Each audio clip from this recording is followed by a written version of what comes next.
여러분들이 잘 아시는 대로 이 성경 전체가 우리가 복음이라고 할 수 있습니다. 기쁜 소식이죠. 근데 좁은 의미로는 오늘 말씀에 나와 있는 대로 주님께서 성경대로 죽으시고 장사 지낸 바 되었다가 부활하셨습니다. 우리 지난주까지는 예수님의 그 죽으심이 얼마나 위력이 있고 얼마나 큰 은혜이고 우리가 예수 그리스도의 죽으심을 통해서 누릴 수 있는 많은 은혜들을 함께 나눴습니다. 이제 두 번째 단계입니다. 장사 지내셨다. 무덤에 묻혔다. 이렇게 그런 말이죠. 사실 우리가 생각할 때 장사 지낸 거는 당연한 그 수순 아니야? 이렇게 생각할 수 있습니다. 죽으셨으니까 장사 지냈지 뭐가.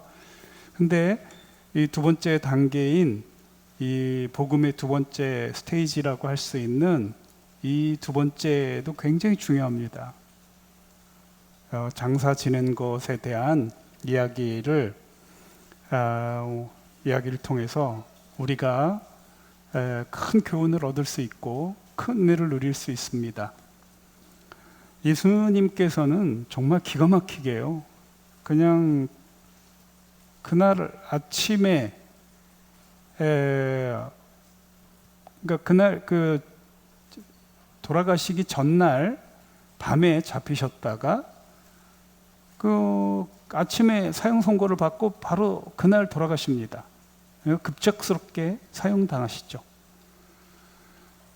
그렇기 때문에 예수님께서는 그 장사를 어떻게 지내야 될 계획도 없었고요. 그리고 또 예수님께서 또 가난하셨고 장례를 준비할 수 있는 그런 상황이 전혀 안 되었습니다. 그런데 정말 놀라운 그 사람이 등장을 하죠.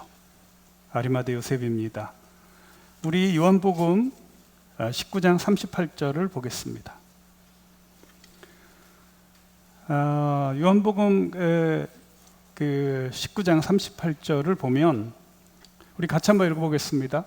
아리마대 사람 요셉이 예수의 제자나 유대인을 두려워하여 은휘하더니 이 일 후에 빌라도더러 예수의 시체를 가져가기를 구하매 빌라도가 허락하는지라 이에 가서 예수의 시체를 가져가니라. 여러분들 신기하지 않습니까? 베드로도 잡히면 같이 사형당할 수 있기 때문에 베드로도 자기는 제자인 것을 부정하죠. 그리고 오히려 예수님을 저주하는데요. 이 아리마대 요셉이라는 사람은 자기를 이제서야 드러냅니다. 그 전까지는 제자인 것에 대해서 이렇게 숨기고 있고 그랬습니다. 여러분들 우리 그 워드플레이라고 하는 그 구약 성경에 보면 여기 보면 두려워하여 은휘하더라 이 표현은 사실은 부자라는 말하고 상당히 연관성이 있습니다. 그래서 많이 같이 나옵니다. 이 아리마대 요셉은 부자죠. 부자인데요. 여기에 이렇게 인사이트가 좀 있습니다. 이 부자의 특성 중에 하나가 이런 두려움도 많고요. 또 이렇게 잘 드러내지 않습니다. 이게 좀 도움이 될지 모르겠는데요. 어쨌든 이 두 개 부자라는 단어와 두려워하고 자기를 이렇게 드러내지 않았다는 거하고 상당히 연관성이 있습니다. 그래서 요한은 그걸 잘 알고 있기 때문에 부자라는 단어를 굳이 안 쓰고 두려워하고 은휘했다 이런 표현을 하게 된 겁니다. 자, 과연 왜 이 아리마대 요셉이라는 사람이 두려움도 많고 여태껏 숨기고 있었는데 왜 그렇게 담대하게, 마태복음에서는 당돌하게 이렇게 얘기합니다. 가서 죽을지도 모르는데 왜 예수 그리스도의 시체를 달라고 하고 장사를 지냈을까? 여러분들 이 속에는 굉장히 많은 이야기들이 담겨 있습니다.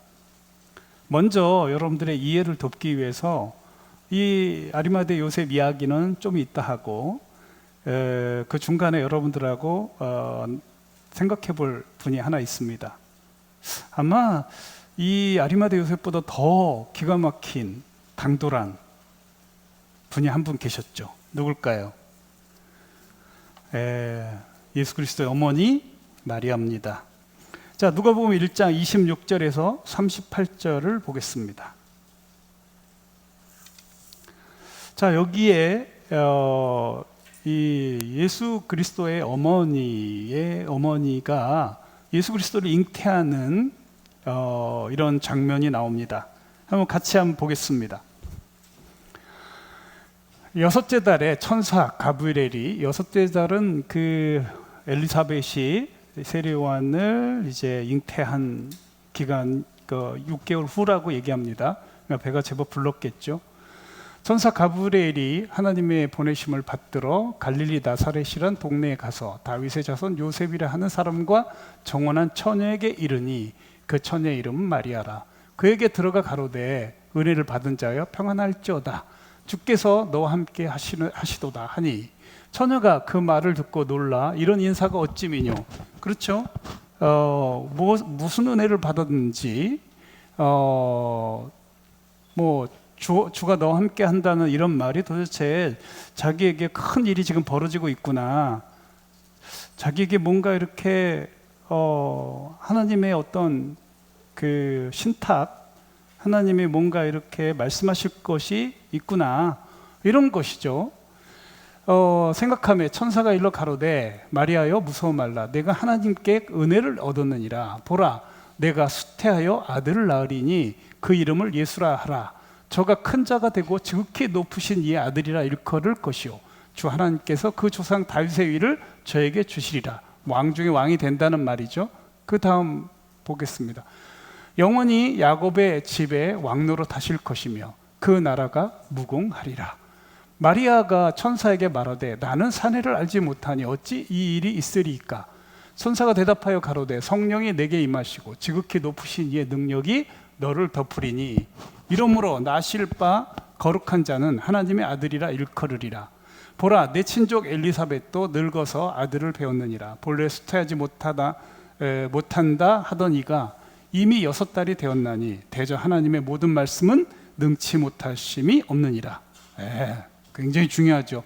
대저 하나님 모든 말씀은 반드시 이루어진다. 마리아가 가로되 주의 계집종이오니 말씀대로 내게 이루어지이다 하며 천사가 떠나가니라. 자, 여러분들 그 여성분들 여기 많은데요. 하나님께서 나타나서 너 애가 생길 거다. 이거 뭐 감당을 하겠습니까? 내 인생 망쳤구나, 이런 생각도 하겠고, 믿지도 못하겠죠.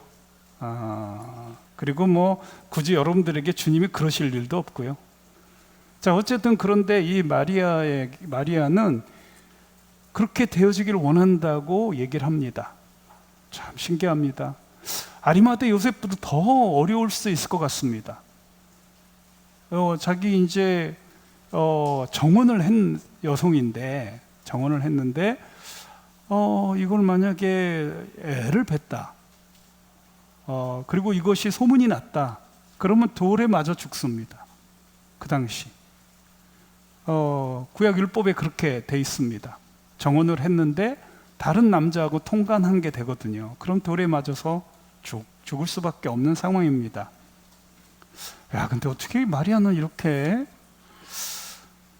이걸 수용을 했을까요?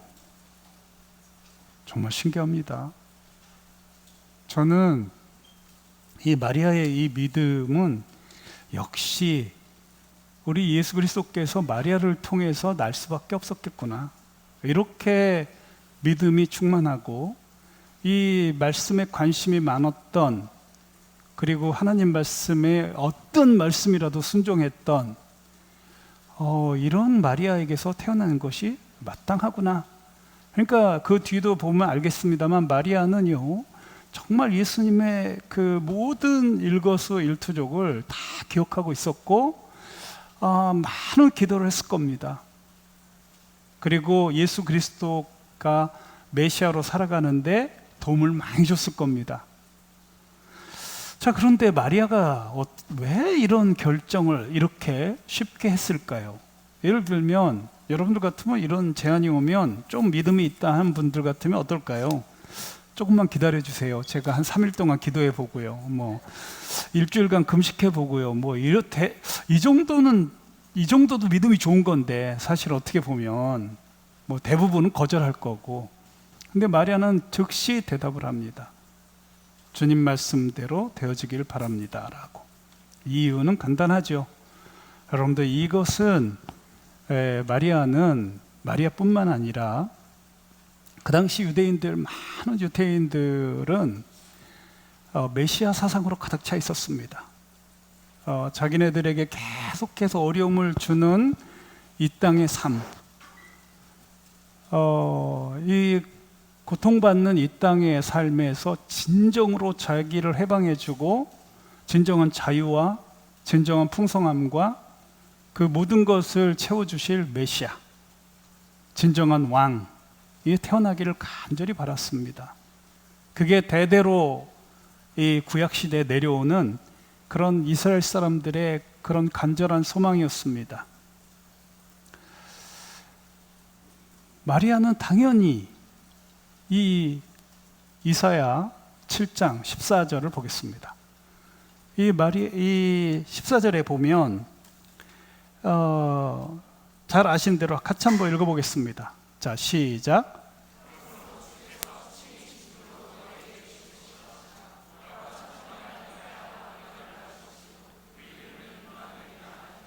임마누엘, 주님이, 이 엘은 하나님입니다. 하나님이 당신과 함께한다, 이런 말입니다. 이것은 바로 메시아에 대한 예언이었습니다. 왜냐하면 이스라엘 사람들은 구약 성경 해설집을 가지고 있었습니다. 이건 누가 보더라도 메시아를 상징하고 있습니다. 이 마리아도 당연히 알고 있었을 겁니다, 이 말씀을.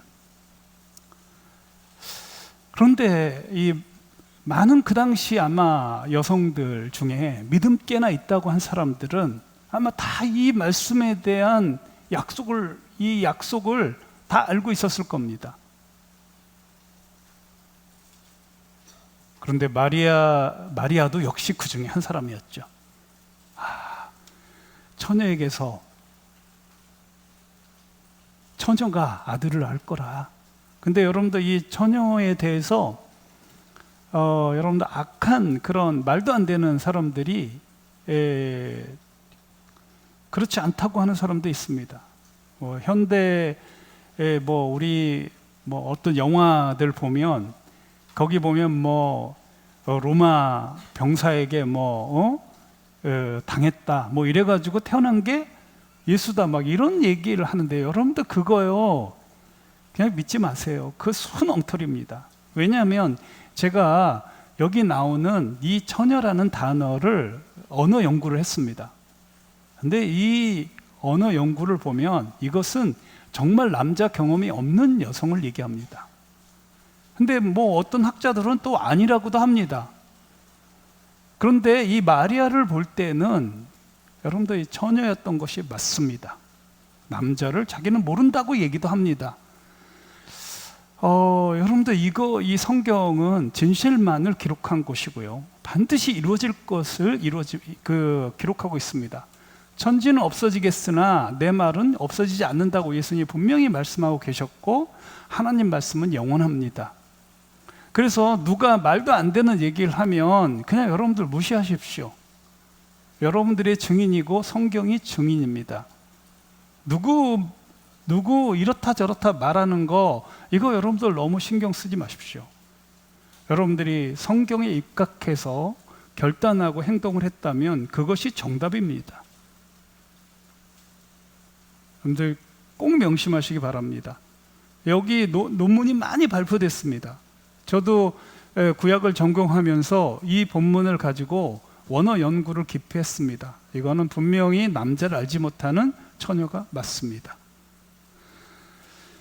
자, 이것을 이 마리아는 보면서 아마 자기를 통해서 하나님 뜻이 이루어졌으면 좋겠다는 기도를 분명히 했을 겁니다. 우리 하나님께서는 자기가 자발적으로 헌신하지 않은 사람에게 역사하지 않습니다. 여러분들 명심하십시오. 하나님은 억지로 뭔가 우리에게 시키는 분이 아닙니다. 우리 빌레몬서에도 나옵니다만 자의로 하는 것을, 그것을 우리 하나님께서 원하십니다. 느닷없이 마리아에게 나타나서 갑자기 이 천사가 얘기를 했다? 마리아는 아무 생각이 없는데 이랬다? 이건 말도 안 되는 겁니다. 우리가 하나님 말씀에 대해서 순종하고자 했을 때 주님 그 뜻이 내게 이루어지길 원합니다. 나를 통해서 주님 뜻이 이루어지길 원합니다라는 기도를 할 때 그것을 들으시고 하나님이 기뻐하셔서 나타난 것이지, 여러분들 그 마리아는 아무 생각 없는데 갑자기 나타나서 너가 아이를 낳을 거다, 처녀가, 이 얘기를 했다고요? 말도 안 되는 얘기죠. 그건 있을 수 없는 겁니다. 모르겠습니다. 그런 일이 있다고 생각하는 사람이 있을지 모르겠습니다만 우린 성경을 잘 아는 우리들은 그럴 수 없다고 결론을 내릴 수 있습니다. 그렇죠? 네. 억지같이 하는 거 절대 원하지 않습니다. 우리 하나님의 그 인격적이신 분입니다. 여러분들이 진실된 마음으로 주님 이렇게 되길 원합니다, 내게 그 말씀이 이루어지길 원합니다라고 기도를 하고 그것을 어느 정도 갈망하고 소망하는 사람, 두렵지만 말도 안 되지만 난 주님의 도구가 되고 싶습니다. 주님께 쓰임받고 싶습니다. 성경이 이루어지는 그 당사자가 되고 싶습니다. 마리아는 그런 생각을 했던 겁니다. 그렇기 때문에 이렇게 갑작스럽게 나타나서 갑작스럽게 얘기하는데도 예스 하는 겁니다. 아멘 한 거예요. 자, 이것과 비슷한 분도 바로 아리마대 요셉입니다. 아리마대 요셉은 어떤 성경을 읽었겠습니까? 여러분들 이사야 53장을 읽었을 겁니다. 이사야 53장은 아주 메시아로 가득 차 있는 장입니다. 그래서 이것은 구약의 복음서라고 할 만큼 이사야 53장은 놀라운 그 많은 유대인들이 이사야 53장을 통해서 메시아가 어떤 분이고 그 메시아가 반드시 온다는 그런 소망으로 가득 차 있던 성경이 이사야 53장입니다.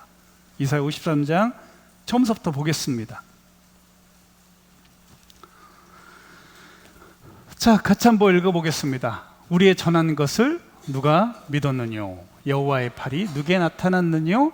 그는 주 앞에서 자라나기를 연한 순 같고 마른 땅에서 나온 줄기 같아서 고운 모양도 없고 풍채도 없은즉 우리 보기에 흠모할 만한 아름다운 것이 없었다. 그는 멸시를 받아서 사람에게 실어버린 바 되었다. 간고를 많이 겪었고 질고를 아는 자라. 마치 사람들에게 얼굴을 가리우고 보지 않음을 받은 자 같아서 멸시를 당하였고 우리도 그를 귀히 여기지 아니하였도다. 여러분들 여기 나온 것들은 전부 다 메시아의 그 특성들로 가득 차 있습니다. 여러분들도 그 메시아 바로 예수 그리스도를 닮고자 한다면 여러분들 이런 그 경우를 많이 당할 수 있습니다. 네, 다시 말하면 그냥 멸시를 늘 받을 수 있습니다. 그리고 사람들에게 실어버린 바 될 수도 있습니다. 여러분들 그 신앙 열광주의라고 하는 사람들은 이런 것들은 우리 그 믿는 자들에게 없다고 생각하는 그런 사람도 있는데요, 아닙니다. 예수님의 정체성이 뚜렷하게 나타나 있기 때문에 우리들이 예수님을 진짜 닮고 싶다면 여기 나오는 이러한 특성들에 대해서 유념해 볼 필요가 있습니다. 예, 사람들이 싫어해요. 예. 그럴 수 있습니다. 얼마든지 우리를 싫어할 수 있습니다. 그리고 멸시도 당했습니다. 예수님은 그 메시아의 특성 중에 하나입니다. 그리고 우리도 그를 귀히 여기지 아니하였도다는 것은 믿는다고 하는 사람들마저도 귀하게 여기지 않을 수 있습니다. 여러분들이나 저나 누군가가 여러분들 귀히 여겨줄 것으로 너무 기대하지 마십시오. 속상해하지 마십시오. 여러분들 귀히 여겨주지 않는다고 해도 내가 귀히 여김을 받지 못한 거 보니까 예수님을 좀 닮긴 했나 보네, 뭐 이렇게 생각하시면 아마 되지 않을까 싶습니다. 네, 그렇습니다. 진짜 예수 그리스도를 닮으려고 하는 분들은 미움의 대상이 될 수 있습니다. 예수님도 사람들이 세상이 나를 미워하기 때문에 너희들도 미워할 거다, 이렇게 얘기도 합니다. 그는 실로 질고를 지고 우리의 슬픔을 당하였거늘 우리는 생각하기를 그는 징벌을 받아서 하나님께 맞으며 고난을 당한다 하였노라. 그가 찔림은 우리의 허물을 인하며 그가 상함은 우리의 죄악을 인함이라. 그가 징계를 받음으로 우리가 평화를 누리고 그가 채찍에 맞음으로 우리가 나음을 입었도다. 우리는 이런 역할을 할 수도 있습니다. 우리가 희생당하고 누군가를 위해서 희생당할 수 있습니다. 누군가가 우리 때문에 회복될 수도 있습니다. 우리가 예수님 닮은다면 이렇게 헌신하고 희생하는 것 있을 수 있습니다. 손해볼 수도 있습니다. 누군가를 대신해서 그럴 수도 있습니다. 우리는 다 양 같아서 그릇 행하여 각기 제 길로 갔거늘 여호와께서는 우리 무리의 죄악을 그에게 담당시키셨도다. 그가 곤욕을 당하여 괴로울 때에도 그 입을 열지 아니하였으며 마치 도수장으로 끌려가는 어린 양과 털 깎는 자 앞에서 잠잠한 양같이 그 입을 열지 아니하였다. 이게 뭔 말이냐면, 여러분들 그 십자가 못이 박혀서 너무너무 고통스러운데 그 옆에 있는 강도는 그냥 난리를 치는데 예수님은 그 신음도 제대로 내지 않고 그냥 조용히 그것을 받아들이고 있는 겁니다. 놀라운 일이죠. 우리는 보통 죄 없으면 죄 없다고 난리를 칠 거고, 그리고 뭐 바락바락 소리를 지를 것이고, 고통스럽다고 비명을 지르고 저주하고 너희들 두고 봐라 막 이러면서 내가 가만두나 봐라 막 이렇게 할 텐데, 예수님께서는 억울하게 십자가에 못 박히시면서도 전혀 그들을 저주하거나 그러지 않은 이런 모습들을 보인 거죠. 이게 이제 그 메시아의 메시아를 딱 찍어낸 그런 이야기죠. 그가 그래서 보면 그가 곤욕과 신문을 당하고 끌려갔으니 이 세대 중에 누가 생각하기를 그가 산자의 땅에서 끊어지면 마땅히 형벌을 받을 그만 있어봐. 내 백성의 허물을 인함이라 하였으려. 다음 9절이 제일 중요한데요. 그는 강포를 행치 아니하였고 그 입에 괴사가 없었으나 그 무덤이 뭐라고요? 악인과 함께 되었으며 그 묘실이 부자와 함께 되었도다. 여러분들 이 뒤에는 여러분들 읽어보시기 바랍니다. 자, 여러분들 여기에 이 부자라는 말과 아까 두려워하고 또 숨긴 이 단어하고는 상당히 밀접한 연관이 있습니다. 그래서 이 구절을 직접 인용하기보다는 요한은 오히려 유대인들이 잘 알아들을 수 있는 이런 표현을 쓴 겁니다. 여러분들 그거를 아리마대 요셉 공회원이었고요, 똑똑한 사람이었습니다. 성경을 읽었고 이게 메시아를 가리키는 아주 너무너무 선명한 성경, 그 성경 어느 장보다, 구약 성경 어느 장보다 가장 메시아를 잘 설명하는 그런 장입니다. 이거를 잘 알고 있었을 겁니다. 아마 마리아는 이 구절을 알고 있었겠습니다만 자기하고 연관이 좀 없다고 봤을 겁니다. 뭐 부자도 아니고 가난하니까. 근데 여러분들 이 아리마대 요셉은 깊이 생각했을 겁니다. 게다가 예수님이 마지막 십자가에서 죽으신 것까지 딱 보는 순간 이분이 메시아구나, 이분이 메시아야. 그렇다면 나는 이 메시아를 위해서 내가 할 수 있는 일이 뭘까, 이렇게 생각을 했겠죠. 부자구나. 그래 내가 부자야. 그러면 내 묘실에다가 장례를 치러야겠다, 이렇게 생각한 거죠.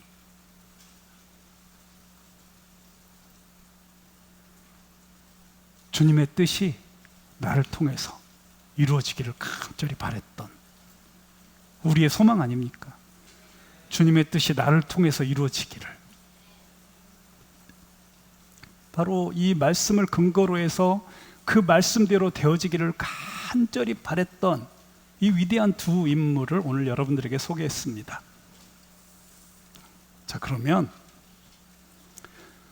과연 그럼 우리들은, 여러분들과 저는 어떤 소망 가운데 살아야 될까? 이 마리아하고 아리마대 요셉은 구약 성경을 보면서 내가 초림, 예수님이 처음으로 오시는 것을 초림이라고 합니다. 이제 예수님은 뭐만 있을까요? 재림이 있습니다. 우리는 재림을 예비할 수 있을까요? 없을까요? 있습니다. 우리를 통해서 이루어지기를 원하는 그런 약속이 있지 않겠습니까?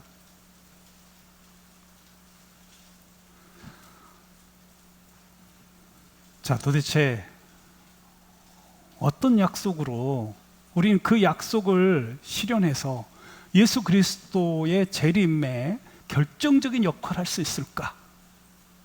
이런 생각을 다 해볼 수 있습니다. 자, 그래서 먼저 계시록 22장 20절. 자, 우리 이거 다 암송하는 것이죠. 한번 같이 읽겠습니다. 시작.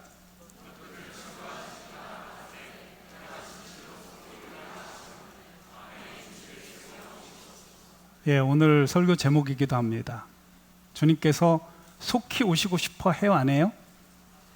예, 주님의 우매불망 속히 오고 싶어 합니다. 그런데 여러분들은 과연 여기에 아멘, 기꺼이 아멘 하십니까? 아마 살만한 분들은 별로 아멘 하고 싶지 않을 수도 있습니다.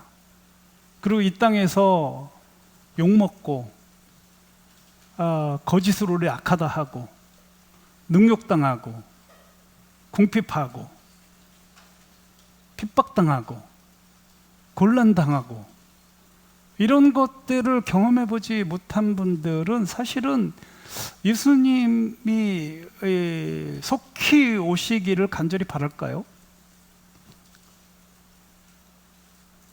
저는 너무너무 빨리 오시기를 소망합니다. 저는 정말 자나깨나 주님 속히 오시기를 바랍니다. 예수님이 이 땅에 오시면 눈물도 없고 핍박도 없고 죽음도 없고 슬픔도 없고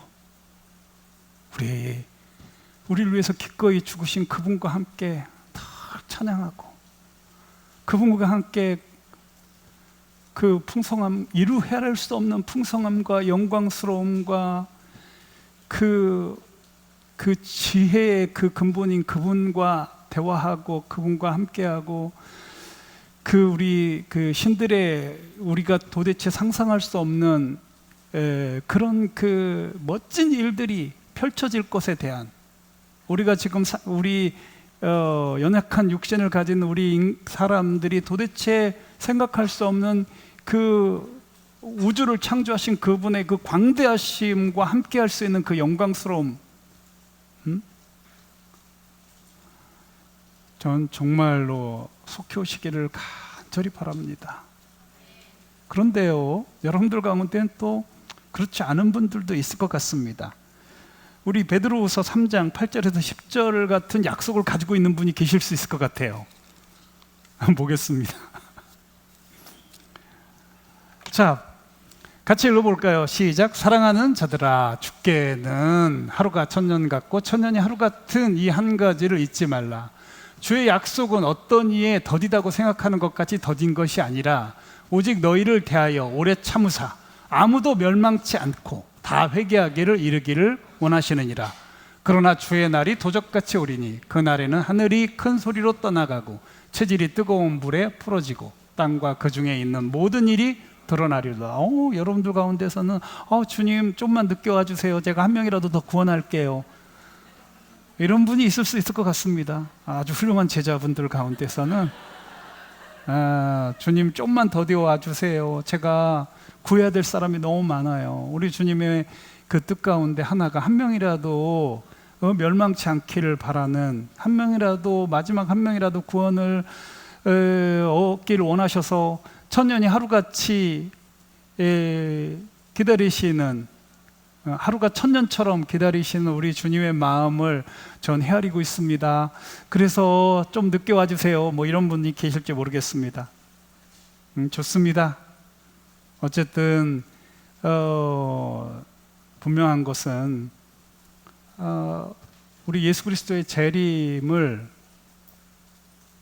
우리 모두는 재림을 예비하고 또 예수님의 재림하시는데 뭔가 우리가 역할을 해야 되지 않겠습니까? 그래서 우리 마태복음 24장 14절에 보면 모든 민족에게 복음이 전파된 다음에, 그런 다음에 예수님이 재림하신다 이렇게 돼 있습니다. 참 이것을 어떻게 해석해야 될지 모르겠습니다. 과연 지금까지 이 전 세계에 복음이 안 전해진 곳이 있을까요?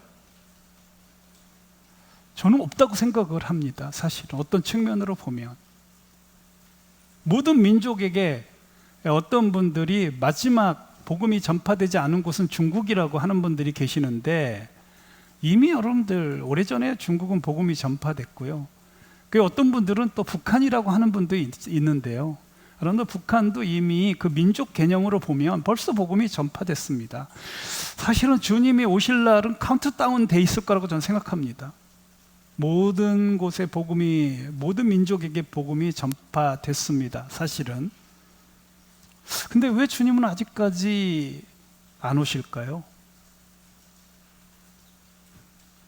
뭐 여러 가지가 이유가 있겠습니다만, 그 이유 중에 하나는 이제 모든 민족에게 복음이 전파됐는데 과연 그 복음을 전하는 사람이 그 민족 내에서 이 복음을 계속해서 전파하는 사람이 과연 있겠냐 이 말이죠. 복음은 그 민족에게 전파됐는데, 그래서 우리 전파돼서 우리 선조들, 우리 그 선교사들 주님의 말씀에 사로잡혀서 그렇게 복음을 전하기 위해서 애를 썼던 그런 우리의 믿음의 조상들과 선배들이 있는데, 과연 오늘날 이 역할을 계속 해나갈 사람이 과연 있겠냐. 그래서 오늘날도 여전히 주님은 그 한 사람이라도 잃지 않고 구원하고 싶은데, 과연 예수 그리스도의 그 간절한 소망에 따라서, 속히 오고 싶어하는 그 소망에 따라서 우리가 복음을 전혀 듣지 못한 사람에게 복음을 전하려고 하는 사람이 과연 있느냐, 이게 문제가 아니겠어요? 그래서 예수 그리스도께서는 땅끝까지 이르러 내 증인되라고 얘기합니다. 그래서 우리 사도행전 1장 8절에 땅끝까지 이르러 내 증인되라고 얘기하고, 그 뒤에 바로 11절에는 내가 올라간 그대로 내려오겠다고 얘기를 합니다. 땅끝까지 전파되면 내가 다시 오겠다, 이렇게 얘기를 하고 있습니다. 만약에 여러분들 가운데 오늘 이 말씀을 들으면서 그렇구나, 마리아나 아리마다 요셉이 예수 그리스도의 초림을 그렇게 멋있게 장식을 했는데 나도, 여러분들 이것은 저의 간증이기도 합니다. 저는 이 예수 그리스도의 이 죽으심에 대해서 제가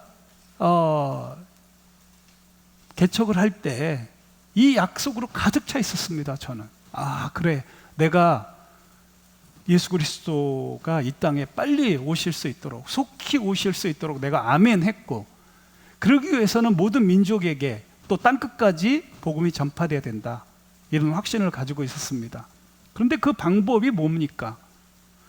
여러분들 바로 제자를 삼는 겁니다. 예수 그리스도께서 땅끝까지 퍼질 수 있는 이 복음이 모든 민족에게 전파되고, 복음을 듣지 않은 사람들에게 복음이 전파되는 가장 효과적인 전략이 바로 제자를 삼는 겁니다. 그래서 나 혼자 전하는 것을 둘이 전하면 더 효과적이죠. 둘이 전할 걸 넷이, 4명이 전할 걸 8명, 8명이 전할 걸 16명이, 32명이, 64명이, 128명이, 264명이, 맞나?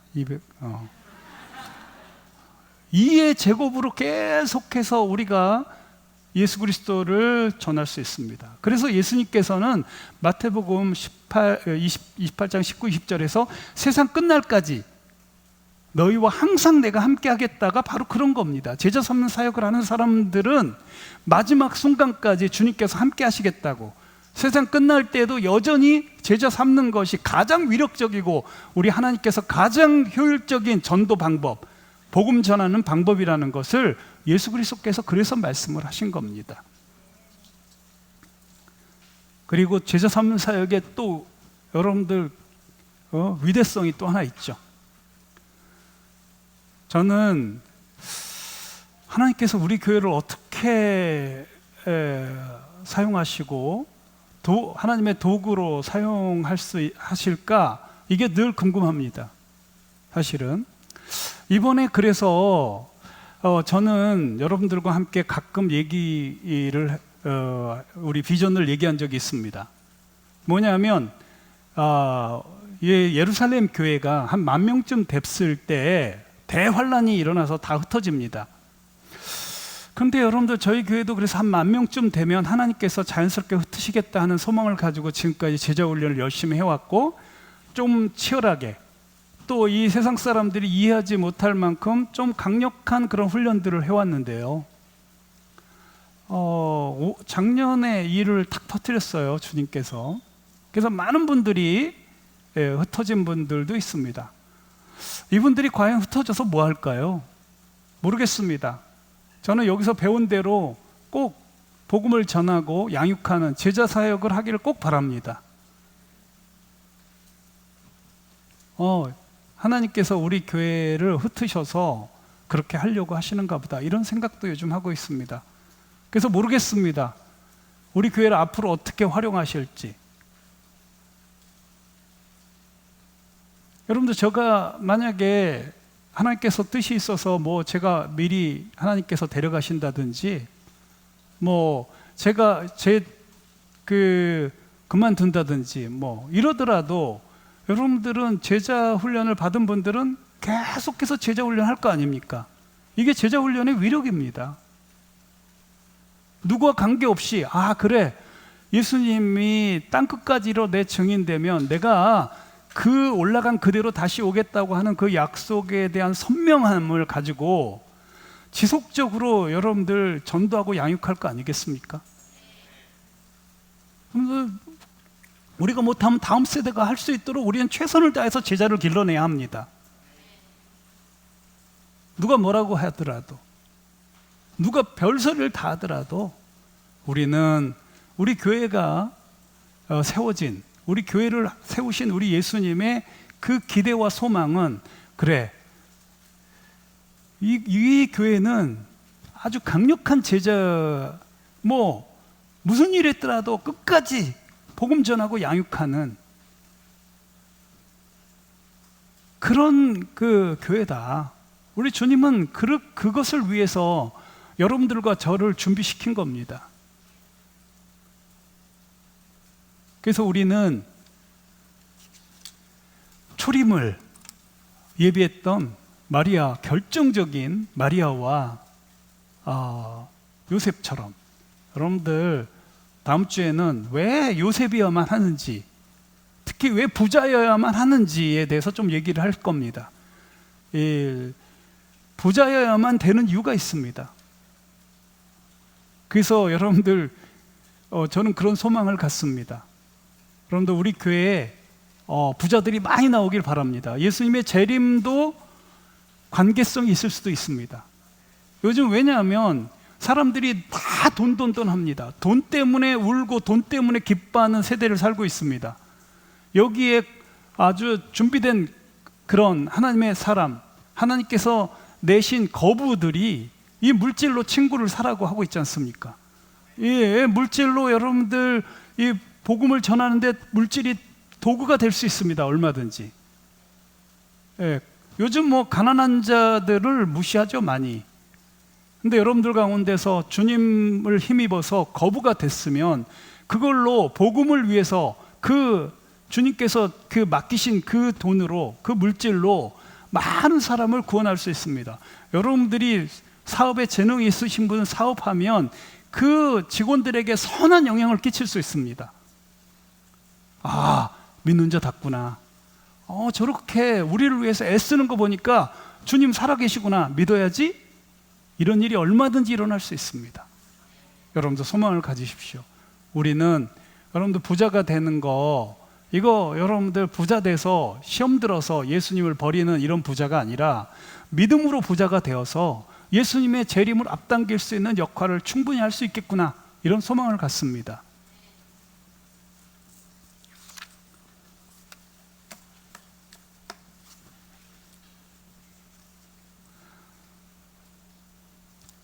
자, 여러분들 준비됐습니까?